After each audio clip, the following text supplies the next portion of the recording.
one of the leaders of the MAGA GOP is in Moscow tonight. This was Putin's mouthpiece in the United States, somebody who had turned a blind eye to the atrocities committed by Putin. Tucker Carlson hasn't even released the interview yet. But we should condemn him now. God forbid somebody actually have an original thought or somebody ask a thought-provoking question and you shake up the narrative that they've put out there. They can't risk that. They can't risk anyone getting any information that might open up their mind to something else. All right, folks, welcome to the Sean Spicer Show. We are it's basically the beginning of the weekend, right? So let's dive into this because the Supreme Court today sat and heard oral arguments whether Trump can stay on the ballot. Really intriguing to break down. Tomorrow, Victor Davis Hanson is going to be with us as well. Biden, by the way, keeps speaking to dead people. So let's break it all down with our panel. Grace Curley, she is a contributor at The Spectator and the host of the Grace Curley Show. Reagan Reese is a Daily Caller reporter, White House correspondent. And Larry O'Connor is the host of WMAL's Morning on the Mall and a town hall contributor. Let's get into it with them. All right, panel. Wow, what a day. I cannot believe I'm watching a Supreme Court oral argument where it's just literally sound, but this is where we are today. I guess it's interesting. I want to get everyone's initial takes on where they think this is going. I think they're going to rule in Trump's favor. I think that's kind of how the court weighs. I'm more interested right now, honestly. There seems to be some protests in front of SCOTUS, or there were this morning. They put the barricades up. There are a lot of emotions around this case. So, regardless of how this lands, we're going to hear a lot of outcry from both the right and the left. And so that's, as a journalist, what I'm going to be focusing on. All right, Larry, what do you think? Well, listen, the question here, of course, is whether Donald Trump can be excluded from the ballot in various states based on the 14th Amendment. And of course, 14th Amendment says that if you were an officer of the federal government and you engaged in insurrection, that precludes you from holding office. On the face of it, it is outrageous. It's despicable. You can't say that Donald Trump is guilty of insurrection against the United States when Jack Smith, the special prosecutor, hasn't even charged him, let alone tried him and convicted him of insurrection. So right there on the face of it, there's no logic to this. But even more so, I have interviewed multiple U.S. attorneys about this and constitutional scholars. The language is very clear here about being an officer of the federal government. This is an important constitutional issue. The president of the United States technically is not an officer of the federal government. He's the chief executive of the federal government. For every reason, this should not be allowed, and the Supreme Court should strike it down. But Sean, I really fear for what might happen if they don't. If they don't what? Strike it down? If they don't strike it down. If they let this stand and allow various states to just decide for the people of that state that they're not entitled to vote for Donald Trump because a small number of people in black robes, or in the case of Maine, one Secretary of State, one authoritarian just decided, nope, you can't vote for Donald Trump. I really fear for the future here if that's what's decided. I totally agree with you. But there's just something inside of me that says, okay, we have a 6-3 majority of conservative justices. That would mean 2 of them peeled off to vote with the liberals in saying that the Constitution doesn't say what it says. Grace, I just don't see that happening. Yeah, I'm really glad that Maine was brought up because that case is really interesting. It wasn't a judge. It wasn't a jury. It was just one person who decided, I don't think people should be able to vote for Donald Trump. And what's really interesting to me is when you look at the different states, it kind of actually makes me feel better about the whole thing, Sean, because in California, for example, they're saying, no, he should be on the ballot. That's California. That's pretty liberal. So there are still I talked to someone recently, a guest I had on, and they said, as conservatives, we get into this habit of saying liberal judges or this judge or that judge. There are still Democrats out there who are involved in our justice system who haven't completely lost their minds and realize that you do have to follow the Constitution and that this is very shaky legal ground. And so what I'm hoping, as you just said, I'm hoping that whatever ruling we get for this, I don't think that Trump's going to be banned from any ballots when push comes to shove. But I think what this comes down to is we need a ruling that shows the country this is not happening. Like, it needs to be 8-1 or something like that. Do you know what I'm saying? Definitive. It has to be definitive, or else we're going to have all of this infighting and all of these people saying, well, the reason that it didn't go through is because of this judge or that justice or that justice. And it's just we've got to squash this before it gets out of hand. Hey, guys. As a former White House press secretary and a graduate of the U.S. Naval War College, I spent a lot of time thinking through contingency planning. And there's nothing better that you can do for yourself and your family and your loved ones than getting the Patriot Power Generator 2000X. When something goes wrong, a natural disaster, some other thing that attacks our power grid, you will be prepared. The Patriot Generator 2000X is the perfect thing for your house, your family. You can plug in everything, a refrigerator. So if you have medical supplies or food, you will be prepared. All of those other tablets and computers, things that are helpful for you and your family, the Patriot Power Generator 2000X takes care of it. The best part about it is it's portable. You can bring it in your house. You can take it with you on a trip, run it out of your car at a campsite. It doesn't matter. Put it literally in your house and on the counter and power the fridge. You can do it. Plus, it operates off a solar panel, which comes free with your order. You will be prepared. No running to the gas station, no worrying about anything else. The Patriot Power Generator 2000X is your hedge against the inevitable. Go to 4patriots.com/Spicer to get yours now.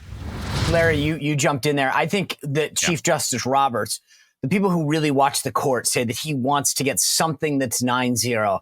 And that may be a very narrow process point that says, one, that Congress would have to decide this, that you can't have states willy-nilly making certain decisions. But I think that that's right, that Roberts is going to look for a way to say, we need to maintain the integrity of this court and keep this country together. And we have to find a way to get to something that says 9-0.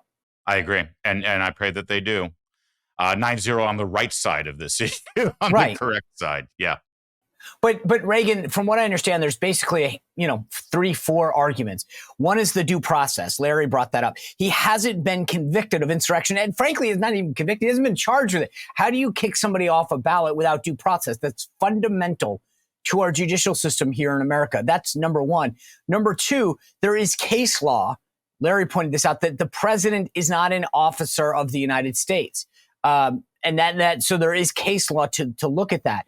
And number three, rather, just on its face, is this idea that you cannot have states adding to what are the qualifications to be on or off the ballot, meaning he's 35 years old, he's born in the United States. You can't just have some state doing that. And I feel like, you talk about covering this, that this is personal. It's not law-based. Yeah, in Colorado, the dissenting judges pointed this out, Sean, and those judges were all appointed by a Democratic governor. So, they weren't conservative, maybe libertarian, leaning more towards the left. And the dissenting judges pointed this all out and kind of called into question the integrity of courts that, rush to make a decision in this without watching the other rulings be made.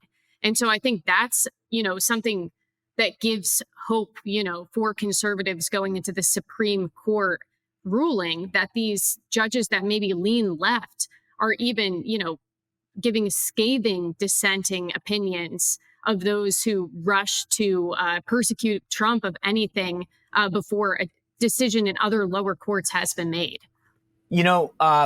Grace, one of the shows that I was listening to this morning, and I can't remember because I was flipping around, had an attorney on that was critical of one of the briefs that the Trump campaign had filed, which said that the statute actually deals with holding office, not running for office.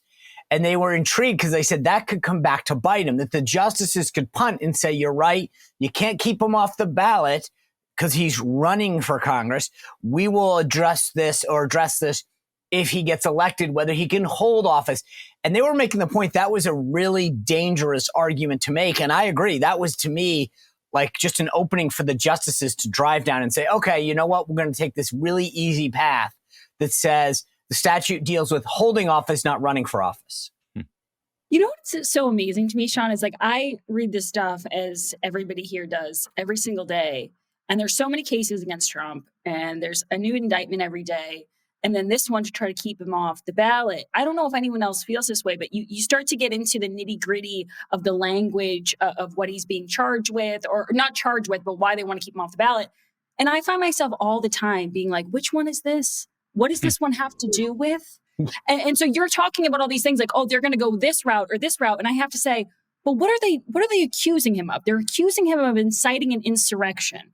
And right there, for me, that's where the whole thing falls apart. It's like, did he or did he not? And I think there's plenty of evidence to show he did not incite an insurrection. He told people to march peaceably and to act peacefully. And so I don't understand how. I get that this is what happens when you get into the lawyers and the legal stuff. But for me, I'm just like, I'm sitting here and I get confused even hearing about it because it just feels like we're losing the plot. Does that make sense? It's understandable, Grace. But you know why it's confusing to hear that he's been charged with inciting an insurrection? Because there's been 1,000 people charged with crimes after January 6th, and not one of them has been charged with insurrection. Thank you. How does one incite an insurrection when literally no one has been charged with that crime? I want to, Reagan, as the journalist here on the panel, I want to ask you a question. Eric Schmidt, the senator from Missouri, was on a show earlier today and tweeted out like something that we've been talking about a lot, which is that Republicans and people on the right need to fight. They need to fight back. They need to use the same tactics, right? So the Democrats went after President Trump twice and impeached him. And the second time he was out of office, which on its face didn't make sense. Impeachment is a political tool to remove someone from office. The guy was out of office. It didn't pass the smell test. Republicans go after Mayorkas, and the Democrats claim it's all political, and mostly the folks in the D.C. press went along with this. Here we have a Supreme Court case where the idea is to keep a guy off a ballot with a crime that not only he has not been charged with or found guilty of, but no one in America has been charged with. And yet there's no one, I feel like, in the journalistic world. We keep talking about justices and whether they'll adhere to the law. But I feel like there's all of the Washington Post, the New York Times, the CNNs, they don't, it is like get Trump versus report the facts. Yeah, because Joe Biden needs this, Sean. This is like in this game plan. He's dealing with, the economy, which is, going under. Americans are not feeling very secure in their economic state. The border's a mess. And now they're trying to gaslight Republicans and say, Donald Trump's the reason that the border is not secure. If they can't convince the American people that the border crisis is not Joe Biden's fault, then what's the third option? Something happens to Donald Trump, and we need Donald Trump to be convicted of something. We need Donald Trump off the ballot. So I think that's the real focus, is that this is kind of a backup plan for the state of the nation is in to kind of gang up on Donald Trump and focus on, smearing him in the media. We've seen the White House kind of advocate to CNN, New York Post, Washington Post to kind of cover Trump more. The Biden campaign is kind of banking that on the fact that if Trump can be covered in the media more, his slip-ups, his crimes, that they'll take away from the fact that Joe Biden is claiming he can speak to dead people. Yeah, I want to get to that in a minute. Grace, in 2016, we had the Steele dossier. In 2020, it was the suppression of Hunter Biden laptop. Is this the 2024 version, which is we go after Trump civilly, we go after him criminally, we take him off the ballot? Is this the version now, which is, hey, we tried to go after you through spreading misinformation. We tried to suppress the hits against our opponent. Now we're just going to take you down, brother. Yeah, I guess. It's risky, though, because of the timing of it all. I mean, this stuff takes time and there's appeals. And depending on when it all happens, it could really bite them in the butt, because at this point, what we've been seeing is that it's only been helping Trump, whether it's fundraising or whether it's kind of pulling in some of those more college-educated Republicans who were a little bit iffy on him before. They're starting to feel this resurgence of support for Donald Trump. So it could really come back to bite them. But I just want to say one thing, Sean, because you just made me think of this with the whole Mayorkas impeachment thing. And it's hysterical to me that everyone's now on their constitutional high horse when it comes to Mayorkas. And they're like, we don't really have enough stuff to really, impeach him. These are the same people that were going crazy impeaching Donald Trump. They had Adam Schiff basically coming up with a mafia mob movie parody to make up stuff about a phone call. And now they're all sitting here going, well, technically based off the Constitution. I'm like, where were you guys for the past 7 years? Listen, I get a kick out of it. I've brought this up all week long. It's amazing. They started it. They politicized and weaponized impeachment. All right, folks, if you've been watching the show for a while, you've heard me talk about my friend Leo Grillo. He rescued a Doberman years ago, and he named the dog Delta. Delta stands for dedication and everlasting love to animals. He took it a step further. He founded Delta Rescue, and if you go to deltarescue.org, you can see some of the amazing work that they do. Just check out those videos. Look at some of the things that they do and the research. It's amazing. It's a no-kill sanctuary. You notice I didn't say shelter. It's a sanctuary. Dogs, cats, horses, they all roam free. They get the nutrition and the care they need for life. That has been Leo's mission. But it doesn't stop there. Leo wants to make this an enduring mission. All of Delta Rescue runs on our contributions, $5, $10, $100, $1,000, whatever you can do. But Leo really wants to make sure that this outlasts even him. So if you go to deltarescue.org, you can check out not just the videos, but go to the estate planning kit and think about whether or not helping animals and ensuring that Delta Rescue lives on is part of your mission as well. Go to deltarescue.org, make a contribution, but then download that estate planning kit, deltarescue.org. Check it out now. Reagan, I do want to switch gears to the drama going on at the RNC.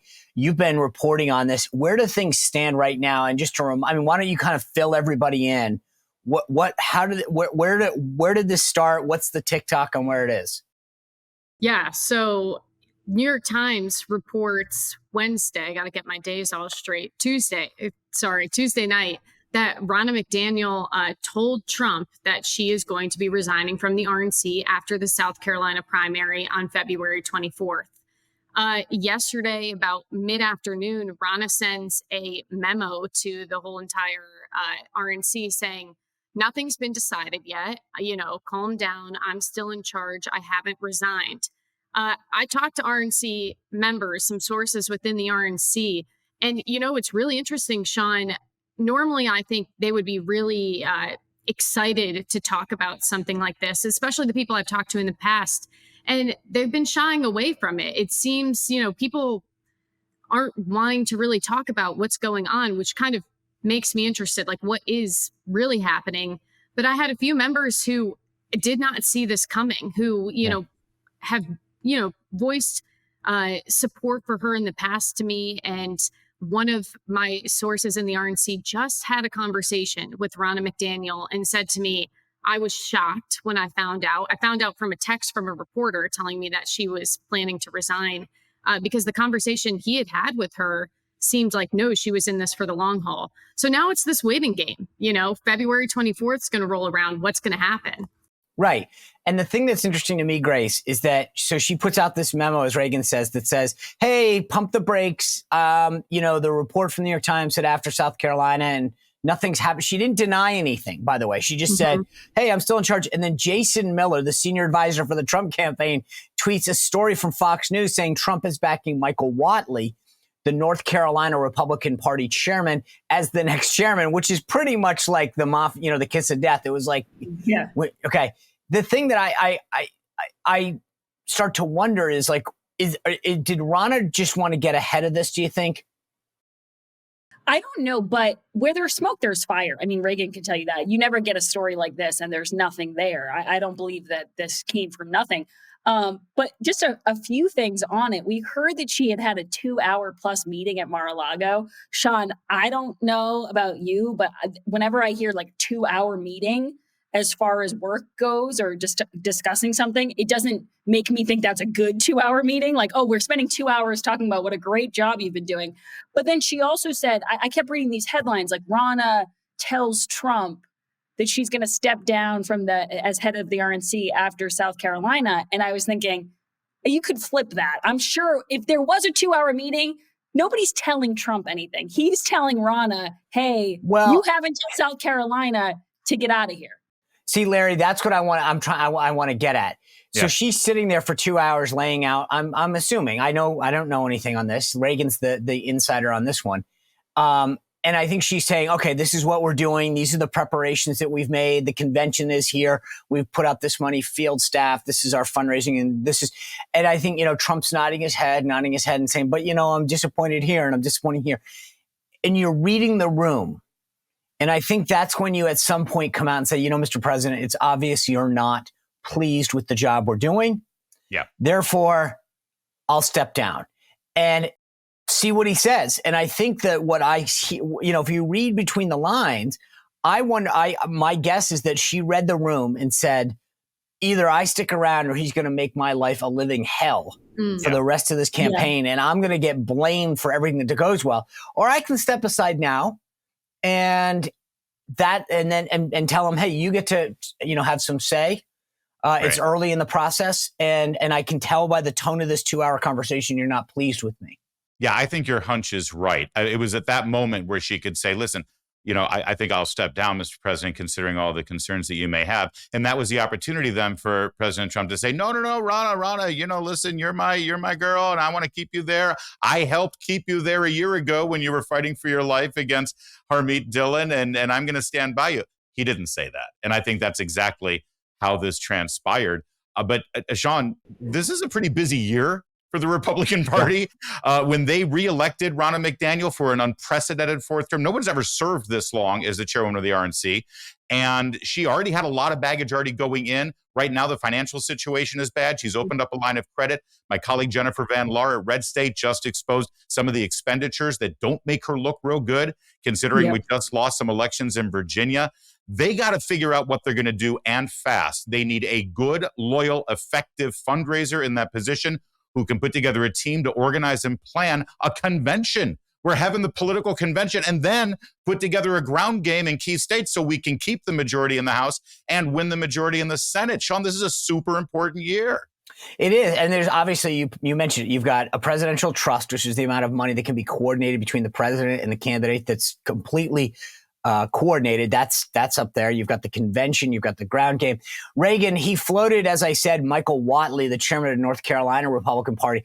It seems, at least internally, that there's some pushback. Michael Whatley had run for co-chair of the RNC, had gotten Trump's backing and lost to the current co-chair, Drew McKissick, the chairman of the South Carolina Party. What are you hearing from your sources about whether or not Whatley's going to be able to take this over? Yeah, so Drew's the co-chair now, so he would take over temporarily, I believe, for a little bit. Whatley's an ally of Ronna, which is, I think, why you're seeing some of this pushback. Right. They are, friends, and that's why I find it slightly interesting that, Trump is going to get rid of Ronna to, put in somebody who is really tight with her. He called on Saturday, he said, there are going to be some changes to the RNC. He publicly basically called out Ronna and her leadership. And so, does that kind of put them in this position where we got to, follow through with that and get rid of somebody and kind of, maybe keep Ronna around and keep an ally where she can still have some say in the process. But Sean, she has been under fire all year long. At the end of 2023, their end of the year FEC filings showed that they had $8 million cash in hand. And Larry pointed out the finances. They had more than triple that just 4 years ago. How do you get to that position? Well, the thing, Grace, that's interesting to me is you've got a situation where you got to be careful what you want. He could replace Ronna. He gets a new chairman in there. There's only so many deck chairs you can rearrange in that amount of time. And the question is Michael Whatley setting himself up for failure? I heard one person on Twitter said he's just the male version of Ronna. That's what Reagan was saying. Fair or not, you need a strong and vibrant RNC to manage a lot of the functions of the campaign that they're going to want, whether it's the ground game, the data operation, et cetera. And you got to, as Larry pointed out, you got a big convention coming up that the RNC is responsible for. I wonder whether or not this is the right time for this. Yeah, I find the Ronna thing to be so interesting, especially because of everything Larry hit on about her tenure there and how long she's been there for. And it's pretty unprecedented for her to be there that long. And especially given the fact that she hasn't been all that successful. I mean, of course, Trump gives her a lot of credit for 2016, and I get that. That's going to get you a long way. But she's had cycle after cycle of failures. And it's not just this recent expenditure report that has people up in arms. This happened in, I think it was 2020, where we got a similar one, and they started talking about all the ornaments they were sending to people and all of the upholstery and like the weird gifts. And what it comes down to, and maybe Whatley will figure this out and this will benefit him, but it's like nobody cares if you're spending that kind of money if you're winning. Right. It's like anything else. Everybody's cool with it. You want to buy people ornaments, fine. But if you're losing, then all of a sudden people are going, why are we spending $700,000 or 70,000? I might have the numbers wrong on floral arrangements. That's dumb. And so as much as, yeah, he might be the male Rana, I also feel like there's a lot of easy ways he could set himself apart by just maybe going in there and saying, enough with the BS. We're not going to be spending money on this. We're not going to be spending money on that. And kind of just, even if it's just optics, he could easily make himself a better leader than Rana for some pretty basic stuff. Hey, folks, are you looking to secure your financial future? I know during the Biden economy, that's something that all of us are trying to do more. I've added precious metals to my investment strategy. And the people that I trust to do that are the folks at Bishop Gold Group. Now, if you go to bishopgoldgroup.com/Sean, you can begin your journey as well with a special promotion. Or you can give them a call at 844-984-1616. These are the people that I picked up the phone. I called them. I walked through my particular situation. And we came up with a strategy. Now, maybe you have an IRA that you want to roll over. Maybe you just want to diversify your investments. But people at Bishop Gold Group are the people that I trust. Give them a call. Or go to the site, bishopgoldgroup.com/Sean. You get on the phone, you talk about your particular situation, and they'll help you come up with a strategy. Maybe you keep some of the gold with you. Maybe they do it for you, but you can work with them one-on-one to come up with a strategy that's good for you. So go to bishopgoldgroup.com/Sean to begin your journey to financial freedom through precious metals. You know what upsets me about all this, Larry? Or I can't even remember which one of you pointed out, but you think about, as someone who's been in politics for a long time, if you think about who you want as your opponent, if the Republicans are looking out right now and they say, okay, you got Joe Biden, interest rates are high, crime is on the rise in all these cities, the border is a disaster, foreign policy is an absolute nightmare, right? And then you have a clip like this. Let me just play this for you. This is the President of the United States talking about a conversation he had last year. Right after I was elected, I went to what they call a G7 meeting, all the NATO leaders. And it was in the south of England. And I sat down and I said, America's back. And Mitterrand from from France looked at me and said, you know, why, how long are you back for? Okay, so to put that in context, he apparently spoke to French President Mitterrand last year. French President Mitterrand died in 1996. Just a day ago, he now says he spoke to Helmut Kohl, I believe it is, the former Chancellor of Germany, who also died a few years back. I'm starting to think, by the way, that he's going to have his own little G8 summit of dead leaders and report out some huge. I mean, this is insane. But we have a president of the United States who's talking to dead people. Yeah. And I'm like, oh my God, the ball is on the tee. Just hit it, folks.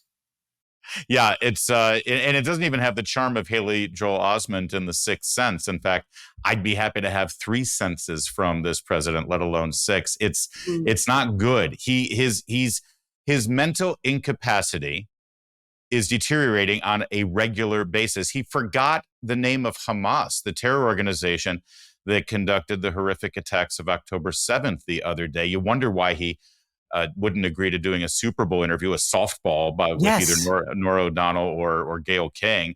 He couldn't even do that, let alone a debate this fall. Everyone says, oh, look, he's so broken right now, he can't possibly run a campaign or debate Donald Trump. And I stop for a second and think, wait a second, you're worried about him debating Donald Trump. I'm worried about him being president right now, every day as commander-in-chief. Well, it's funny because, Grace, when he was asked at the podium by Peter Doocy of Fox News, when KJP, Corinne Jean-Pierre, the genius there, when he was at, this is what she said. How was President Biden ever going to convince the 3/4 of voters who are worried about his physical and mental health that he is okay, even though in Las Vegas he told a story about recently talking to a French president who died in 1996? I'm not even going to go down that rabbit hole with you, sir. What is We're the going rabbit hole? Go ahead. He said go he ahead. talked to Mitterrand. Go ahead. You saw the president in Vegas, in California. You've seen the president in South Carolina. You saw him in Michigan. I'll just leave it there. Go ahead. Go ahead. She doesn't want to go down a rabbit hole. Like, what rabbit hole? I don't think that's a rabbit hole. You were literally being asked about whether or not the president of the United States, why people have questions about the liquidity of the president. And she won't dignify that. First of all, the thing is so funny. I want to play a game with you. Let's just do this for fun right now. And everybody just, let's pretend that you are the White House press secretary for Biden for that one moment.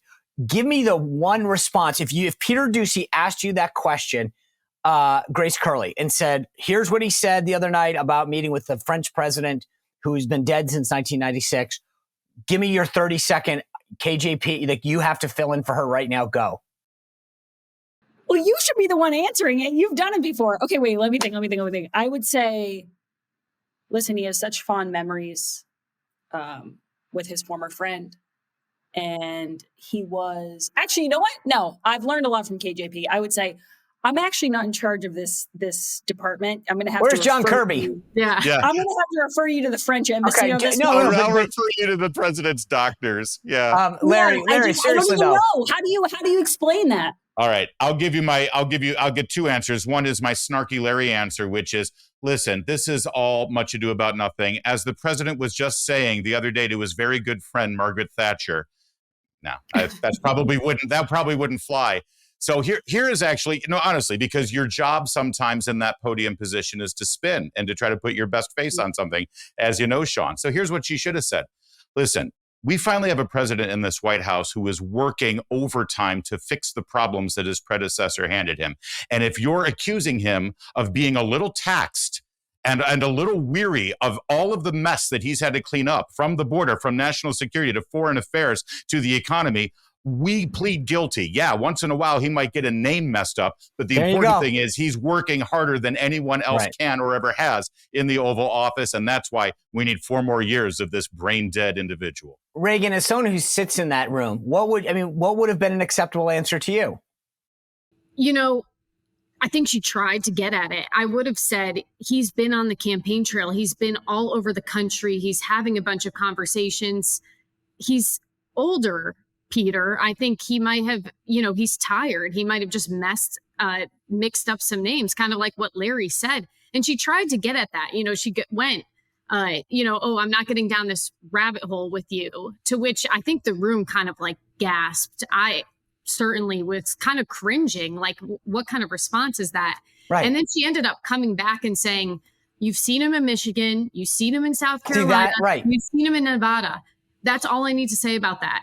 Okay. But even then, it was, you've seen him, like he's alive. Yeah. It was He held up today's newspaper.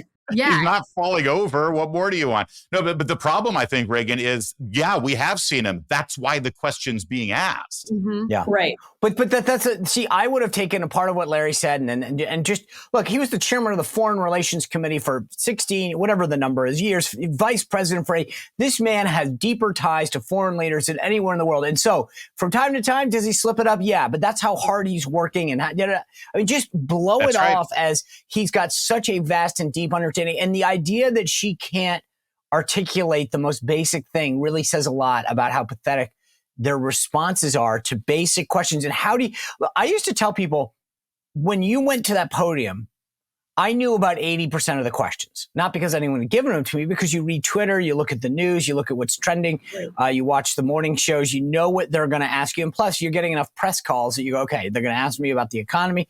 They're going to fit this report. They're going to ask me about this accusation. The idea that she wasn't well prepared to ask a question that had been trending about the president screwing up the foreign, to me, just shows a lack of understanding of the job. One thing I do want to hit on before I move to the next subject, because I know, Reagan, there was a great story that you guys did, you led, about the downfall of the DeSantis campaign. And I know it seems like that's in the rearview mirror. But what were the big takeaways that you guys came up with as to why that campaign that should have been spectacular in terms of a governor coming off a huge, huge win, banking tons of cash, frankly, was so disastrous? Yeah, Sean, I mean, it was shocking, going through the reporting process. It took me and my coworker, Henry Rogers, about a month to kind of put this together, talking to former staffers about this. One thing they all pointed to across the board was that Ron DeSantis and his wife, Casey DeSantis, were micromanagers. They had their hands on everything in the process, which is shocking when you're running for president. You can't put a tweet out without the governor taking a look at it. By the time he gets around to looking at it, now it's old news. Right. Same with fundraising emails.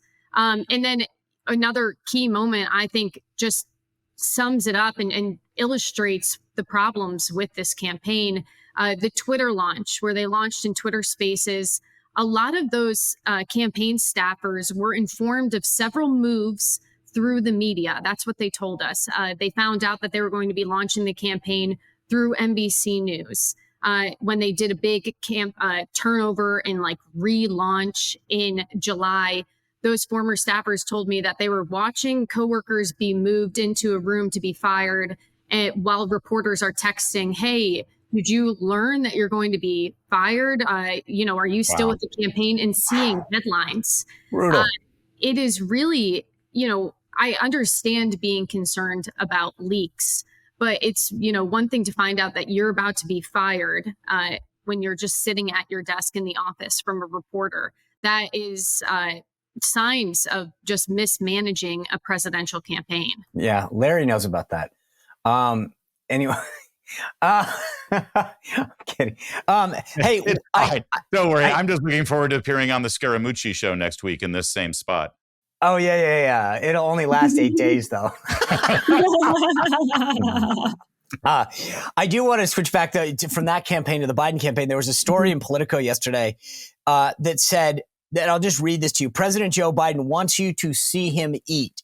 In the past few weeks alone, he's visited a boba tea shop in Nevada, a soul food restaurant in South Carolina, a cookout chain in North Carolina, a bar and restaurant in Michigan, a coffee shop in Pennsylvania, and more.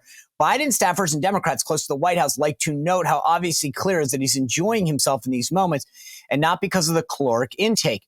Biden appreciates the small events. These retail stops allowed the president to do what he excels at, connecting with people in a meaningful way on their own turf, said a former aide.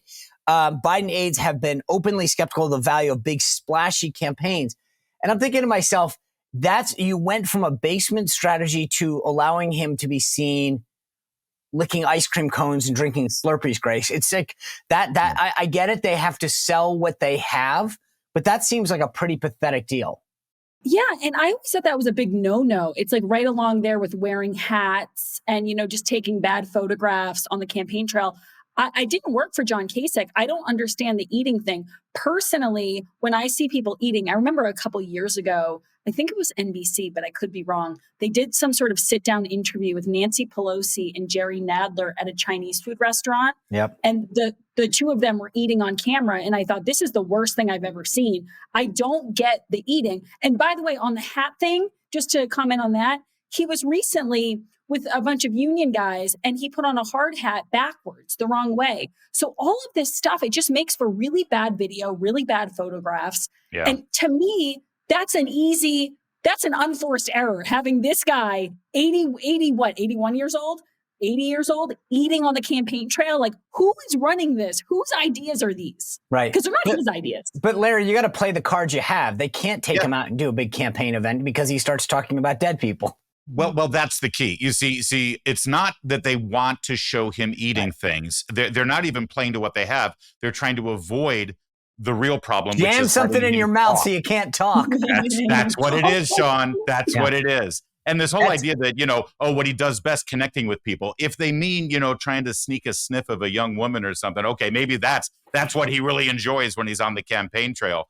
But the biggest problem with going to all these little restaurants and cafes and stores, did you see, like a week ago, he was complaining. He said, I'll buy another smoothie, even though it's $8. Well, it's $8 because of your economy, pal. Yep. And there was another one that showed him 4 years ago, he was at the exact same fast food restaurant. And a value meal 4 years ago was like $6 something. And then in the next shot from right now, it's $9 something. So there is a boomerang effect here that shows when he goes to a little mom and pop shop, everything costs a lot more. And it costs a lot more because of his failed policies. Yeah. The one last thing I want to touch on before we end today is Reagan is at the Daily Caller. It was founded in part by Tucker Carlson. He is over in Europe interviewing Vladimir Putin. And the media had a meltdown of epic proportions. Let me play for you the Aaron Burnett clip. One of the leaders of the MAGA GOP is in Moscow tonight. It's the man you see here with the MAGA leader Donald Trump, Tucker Carlson. Possibly there in Moscow to interview Putin. Definitely there as a Putin-supporting celebrity. Now, it is unclear if an interview between Putin and Carlson will take place, but if it does, it gives Putin a chance to sit down with a big supporter. He's a hero. This was Putin's mouthpiece in the United States. See, the thing is, folks, Aaron Burnett knows something about tough questions, and she knows how real journalism should be executed. Take a look at how she handled Vladimir Zelensky of Ukraine.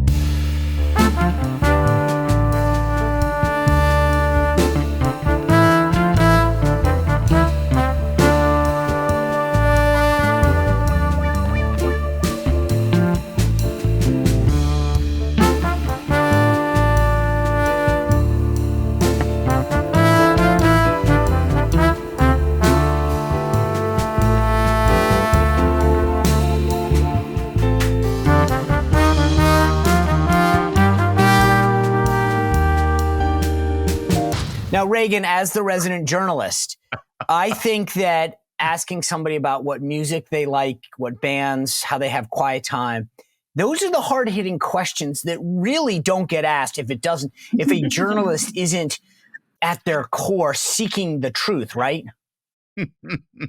You know, Sean, that you're hitting the nail on the head with one thing I wanted to point out. Tucker Carlson hasn't even released the interview yet. But we should condemn him now. It is, baffling to me. The Babylon Bee had a headline, obviously satirical, journalists mad at journalists for doing journalism. And that's basically what this is, except the journalist in question hasn't done the journalism yet. And so it's really hard to critique a piece of work when you don't even have it. And so I find that interesting from the media. Also, in that clip, they're pointing out that Russia media is saying like, oh, Tucker Carlson's plugging his phone in. He's using it with a USB. Oh, look at the way they cover him like a celebrity. We cover people that we don't necessarily agree with in the same way. I mean, watch, even the right-wing media covers Joe Biden in the same way. He's drinking. I think I had a tweet the other day. He was drinking a white boba milk tea with a pink straw. And so these are just normal things for media people to point out. But I find that whole thing really interesting for that reason. Grace, the thing is, yes, we haven't seen Tucker's work of art yet. But the bottom line is, who cares? My point, not who cares, but my point is, he gets to ask the questions that he wants. I get to ask I think of topics that'll be interesting. If the audience doesn't want to watch, they don't have to watch. If people don't like what Tucker's doing, they don't have to watch him. They clearly do, because he has a huge following and enormous popularity with what he puts out. Why is it? It's funny. These people feel like if you don't ask the questions they want, like about what you listen to in terms of music, that you're therefore not a good journalist because you didn't ask their questions. Yeah, and I think actually what Reagan said is that it really encapsulates this issue. It's not what's going to be in the interview. It's the fact that they're so terrified of something getting out there that they haven't approved of, or that they don't get to ask the questions about. And you go back to, for example, and I'm not trying to compare Putin with Trump. I'll leave that to MSNBC and all the rest. But Rachel Maddow doesn't show Trump speeches anymore. And to some people, it's like, well, yeah, that's MSNBC. But to hit back on what Reagan's saying, it's like, this is how little they think of the American voters and the people that view their shows. Is God forbid somebody actually have an original thought, or somebody ask a thought-provoking question, and you shake up the narrative that they've put out there. They can't risk that. They can't risk anyone getting any information that might open up their mind to something else. And I'm not saying that, like we said, we don't have the interview. I don't know if it's going to be great or bad or whatever, but it's crazy to me that censorship is their first thing that they go to, and suppressing information, as opposed to just saying, hey, people can decide on their own. What's the big deal if people see something and decide on their own what to think? To hell with free speech and the First Amendment. Larry, before we go, tonight we have the Nevada caucuses, 26 delegates at stake. Trump will win them all because the person who lost to none of the candidates isn't competing. You're our correspondent down there in the Virgin Islands, where another 14 are at stake. How's that going to go? It's hard to tell. They haven't polled the United States Virgin Islands. It's hard to poll, too, because there's 3 islands involved. I'm on St. Thomas right now. There's also St. Croix and St. John. You know, you're welcome. I'll send you the bill. But if Trump does win, this is a winner-take-all caucus. So if Trump does win in the Virgin Islands, that might just seal it. I think Nikki Haley has tried to woo the voters here. I think she's hoping to have any victory. I mean, she needs one this week, considering she couldn't beat anybody but Nikki in Nevada earlier this week. This may seal it, honestly. I know she wants to do well in South Carolina, but currently she's down 40 points to Trump in her own state. All right. Grace, Larry, Reagan, thanks for being with us. Reminder, tomorrow, Victor Davis Hanson will be here. Next week, we've got someone from inside the courtroom today at the Supreme Court. Remember to subscribe, hit that notification button, and we'll see you back here tomorrow on The Sean Spicer Show. Well, if you enjoyed this content, make sure to like this video, subscribe, and click the notification bell to get more.